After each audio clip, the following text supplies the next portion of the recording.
যাকে দেখি আসে কৃষ্ণ নাম, জানিবে সে হয় বৈষ্ণব প্রধান। ভগবান কি বলছে, মহাপ্রভু কি বলছে? যাকে দেখি আসে কৃষ্ণ নাম। যখন আমাদের সামনে থেকে কোনো ভক্ত যায় তখন কি বলি? ইচ্ছা হয় হরে কৃষ্ণ হরে কৃষ্ণ বলি না? তখন আমরা এই কথা বলি। অন্য কারোর সাথে যখন ফোন করি, সাধারণ জনজগতিক মানুষ যখন ফোন করে কি বলে? হাই হ্যালো এইসব। আর ভক্তরা কি বলে? যখন কোনো ভক্তকে ফোন করে কি বলে?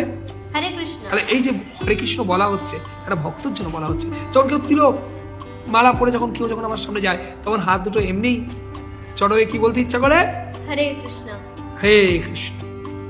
তাহলে কি হলো? কৃষ্ণ নাম আসলো না?